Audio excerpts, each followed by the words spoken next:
तर विद्यार्थी मित्रांनो, आजच्या या व्हिडिओमध्ये आपण इंग्लिश 30 वर्ड्स पर मिनिट या विषयातील स्टेटमेंट हा क्वेश्चन पाहणार आहोत. तर विद्यार्थी मित्रांनो, त्यासाठी आपल्याला जो आहे ना स्टेटमेंट हेडिंग B3 मध्ये टाईप करून घ्यायचे. कॅप्स लॉक ऑन करून B3 मध्ये या ठिकाणी टाईप केलं.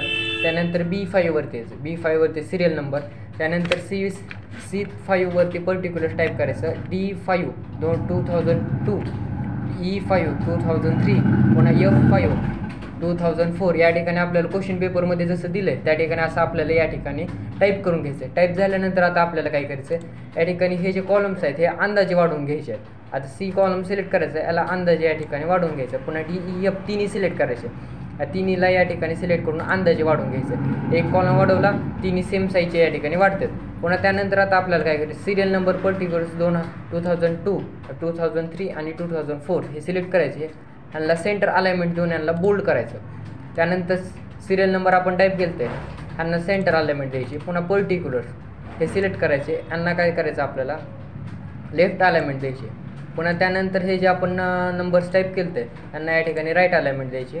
पुन्हा त्यानंतर सिरियल नंबर आणि हा जो आपण पूर्ण केलं B5 ते F13 पर्यंत या ठिकाणी सिलेक्ट करायचं पूर्ण.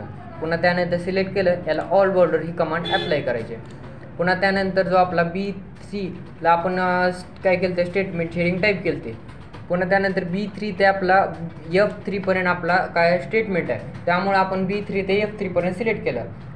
जिथपर्यंत आपल्या स्टेटमेंटची एंडिंग आहे तिथपर्यंत आपल्याला सिलेक्ट करायचं. त्यानंतर याला आपल्याला अलाइनमेंट ऑप्शनमध्ये एक आपल्याला ऑप्शन दिलं मर्ज आणि सेंटर, याच्यावरती क्लिक करायचं. आणि पुन्हा या आपल्या हेडिंगला बोल्ड आणि अंडरलाईन करून घ्यायचं आहे. मग त्यानंतर पुन्हा आपल्याला हे सगळं पूर्ण सिलेक्ट करायचं आणि याला पूर्ण सिलेक्ट करून याला मिडल अलाइनमेंट द्यायची आहे. तर तुम्हाला हा माझा व्हिडिओ आवडला असेल तर या व्हिडिओला लाईक करा, तुमच्या मित्रांमध्ये शेअर करा आणि चॅनलला सबस्क्राईब करून बेल नोटिफिकेशन ऑलवर सेट करा.